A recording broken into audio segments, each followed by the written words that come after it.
এক দরিদ্র পরিবার থেকে উঠে আসা মুম্বাইয়ের আজাদ ময়দানে দিনের পর দিন ঘাম ঝরানো পরিশ্রমে আজ গোটা বিশ্বের ক্রিকেট মঞ্চে আলো ছড়াচ্ছে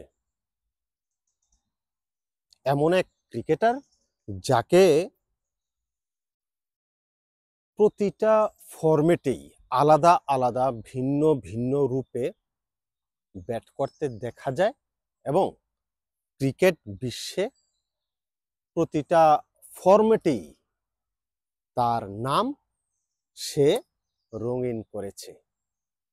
কথা বলছিলাম জেসওয়ালকে নিয়ে। জেসওয়াল আজ ওয়েস্ট ইন্ডিজের বিরুদ্ধে তার কেরিয়ারের সপ্তম সেঞ্চুরি তুলে নিয়েছে। কনগ্রেচুলেশন জেসওয়াল। এই ভিডিওতে কথা বলবো জেসওয়ালকে নিয়ে এবং প্রথম দিনে টিম ইন্ডিয়া বনাম ওয়েস্ট ইন্ডিজের ম্যাচটা কেমন দেখলাম, কোন দিকে যাচ্ছে, এসব নিয়ে। তবে তার আগে বলে নিতে চাই, আপনি যদি সাদাকে সাদা কালোকে কালো বলতে শুনতে অপছন্দ করে থাকেন তাহলে স্কিপ করে চলে যান। আমাকে সাবস্ক্রাইব করার প্রয়োজন নেই। সাবস্ক্রাইব করা থাকলে আনসাবস্ক্রাইব করে দিয়ে চলে যেতে পারেন। তারপরেও কমেন্ট বক্সে এসে বাজে মন্তব্য, অপ্রাসঙ্গিক মন্তব্য করা থেকে বিরত থাকেন। সাদাকে সাদা কালোকে কালো বলিব, সাদাকে কালো কালোকে সাদা বলিতে পারিব না, আর আইসক্রিম ব্যতীত কারো পা চাটিতে পারিব না। Hello viewers, it's me Rony bro, welcome to another new video. কথা বলছিলাম টিম ইন্ডিয়া বনাম ওয়েস্ট ইন্ডিজের মধ্যে সেকেন্ড টেস্টের প্রথম দিন নিয়ে। সেকেন্ড টেস্টের প্রথম দিনে টিম ইন্ডিয়া ব্যাট করতে নেমে 318 রান যোগ করেছে 2 উইকেটের বিনিময়ে। আউট হয়ে প্যাভিলিয়নে ফিরে গেছে কে এল রাহুল এবং সাই সুদর্শন। কে এল রাহুল 38 রান এবং সাই সুদর্শনের ব্যাড লাক 87 রানে তিনি আউট হয়েছেন। তবে অন্যদিকে কেরিয়ারের সপ্তম সেঞ্চুরি তুলে নিয়েছেন জেসওয়াল। জেসওয়াল যেভাবে খেলেছে এক কথায় আউটস্ট্যান্ডিং, এক কথায় অসাধারণ। প্রথম কিছু ওভার দেখে শুনে সতর্কভাবে রান করেছে, দেখে শুনে খেলেছে, কিন্তু কিছুক্ষণ পরেই ক্রিজে যখন সেট হয়ে গেছে তখন তার স্বাভাবিক খেলাটা দেখানো শুরু করেছেন এবং দেখাতেই যাচ্ছেন।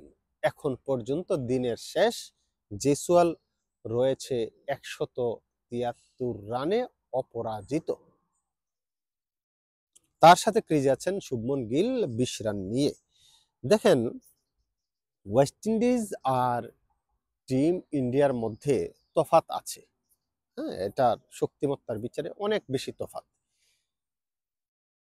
এটা ওয়েস্ট ইন্ডিজের যে দল বর্তমানে, সেটা বাংলাদেশের সাথে শ্রীলঙ্কা, বাংলাদেশ, আফগানিস্তান তাদের সাথে ফাইট করার মতো দল। তাদের সাথে ফাইট করতে পারবে না আমার কাছে মনে হয় যে। কিন্তু ভারতের সাথে এটা অনেক বেশি পার্থক্যের জায়গা তাদের। ওই টি-20 হলে হয়তো 5টা ম্যাচ খেললে হয়তো 2-1টা ম্যাচ জিততে পারে, কিন্তু টেস্ট কিংবা ওয়ানডে এগুলোতে আসলে পারবে না এই মুহূর্তে। জেসওয়াল যেভাবে খেলাটা শুরু করেছিল, আস্তে ধীরে তার নিজের খোলসটা, নিজের মুখোশটা সে উন্মোচন করেছে। জেসওয়ালের ব্যাটিং অসাধারণ ছিল। 173 রানের যে ইনিংসটা খেলেছে, আমার কাছে মনে হচ্ছিল যে আজকে তার দ্বিতীয় অর্ধশতক আমরা দেখে ফেলবো। তবে দেখতে পারিনি, সেটা আমাদের ব্যাড লাক। আমি অপেক্ষায় ছিলাম যে একটা দ্বিতীয় সেঞ্চুরিটা তার ডাবল সেঞ্চুরিটা তার দেখবো বলে, কিন্তু দেখা হলো না। আজকের দিনের খেলা শেষ এবং কালকে শুরুতে কোনো রকম অঘটন যদি না ঘটে তাহলে আসলে জেসওয়ালের প্রথম আধা ঘন্টায় জেসওয়ালের দ্বিতীয়, বারবার কেন দ্বিতীয় বলতেছি, মাথাটা নষ্ট হয়ে গেছে, তাহলে ডাবল সেঞ্চুরিটি আমরা দেখতে পারবো।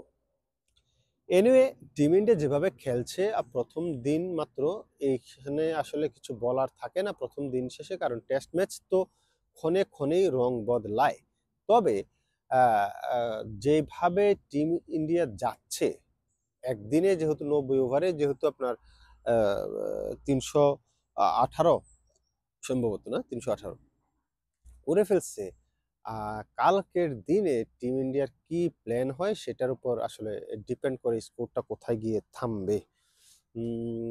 জেসওয়ালের দ্বিতীয় ডাবল সেঞ্চুরি, তারপরে শুভমন গিল যদি সেঞ্চুরির দিকে যায়, কিংবা আসলে এটা তো বলা যায় না। তবে যেটুক বলতে পারি, টিম ইন্ডিয়া যদি আরো কিছুক্ষণ খেলে কালকের দিনের, যদি আপনার 90 ওভারের ভিতরে যদি 70 ওভারও খেলে, তাহলে আরো 200-250 রান হয়ে যাবে। হ্যাঁ, 200-250 রান হয়ে গেলে আপনার 550-600 রান তো হয়ে যায়। আমার কাছে মনে হয় না টিম ইন্ডিয়া এত রান প্রথম ইনিংসে করে তাদেরকে ডিক্লেয়ার দিবে। আমার কাছে মনে হয় যে 450-500 রানেই তাদেরকে ডিক্লেয়ার দিয়ে দিবে। পরবর্তীতে তারা ইনিংস 2 ইনিংসও রান করতে পারবে না ওয়েস্ট ইন্ডিজ। সত্যিকার অর্থে ওয়েস্ট ইন্ডিজের যেই দল, এই দলটা তো বড় জোর 200 বা 220-30 করার মতো এবিলিটি তাদের আছে, ম্যাক্সিমাম হলে 250। সুতরাং ওই 2 ইনিংস মিলিয়েও টিম ইন্ডিয়ার দেওয়া 550 কিংবা 600 রানের কাছাকাছি যেতে পারে হয়তো 2 ইনিংস মিলে। সুতরাং ইনিংস পরাজয় হবে, এটা মোটামুটি নিশ্চিত। জেসওয়ালের কথা যদি একটু স্পেসিফিকলি বলি, দেখেন এই ছেলেটা এত কষ্ট করছে, এত মানে দরিদ্র পরিবারের ছেলে, কিন্তু হাঁটতে হাঁটতে কথা বলি,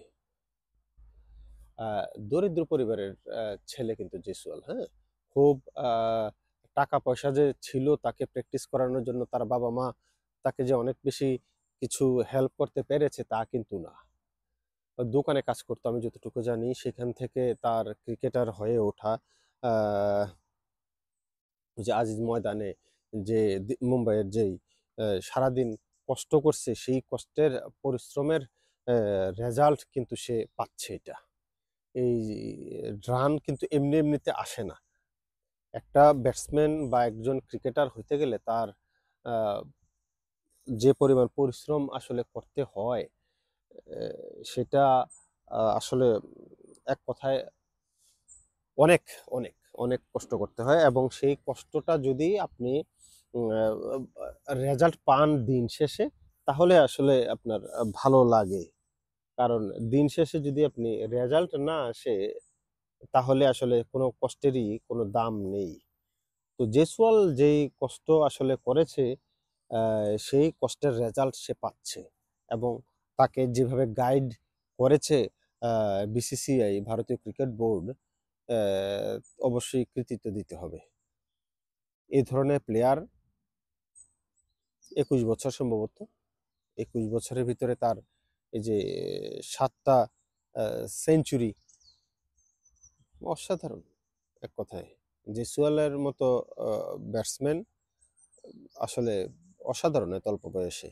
আরেকটা কথা, ওই যে সাই সুদর্শনকে নিয়ে কিছু কথা যদি আমি বলি, সাই সুদর্শনের আসলে লাকটা ভালো ছিল না। না হয় বেচারা 87 রানে গিয়ে কেন কাটা পড়বে, তাই না? কাটা পড়লে তো আরো আগে কাটা পড়তো। 87 রান, সেঞ্চুরির জন্য আরো অল্প কিছু রান প্রয়োজন, 13 রান প্রয়োজন। সেই জায়গাটায় আসলে যে কিভাবে আউট হলো, এটা আসলে একেবারে একটা স্যাড, ভেরি স্যাড। তো দুর্ভাগ্য, নেক্সট টাইম হবে সেই আশা রাখি। যে কোনো ব্যাটসম্যান 80 ঘরের পরে গেলেই আমার কাছে খারাপ লাগে যদি আউট হয়ে যায়। গতকাল টিম ইন্ডিয়ার মহিলা দলের একটা ব্যাটসম্যান, কি নাম, ইদানিং স্মরণশক্তি হারাই ফেলছি, মনে আসতেছে না নামটা, 94 রান করলো 73 বলে। তো ওর জন্য খারাপ লাগছে, ও সেঞ্চুরি করতে পারতো, অল্পের জন্য করতে পারেনি। এনিওয়ে দেখা যাক টিম ইন্ডিয়া টেস্ট ম্যাচে প্রথম ইনিংসে কত রান করে ডিক্লেয়ার দেয়, কিংবা অল আউট তো করতে পারবে না আসলে, ডিক্লেয়ার দিয়ে দিবে আর কি। আমার কাছে মনে হয় যে দেখা যাক, যদি আরো 300 রান বা 250 রান করে, তাহলে তো 550।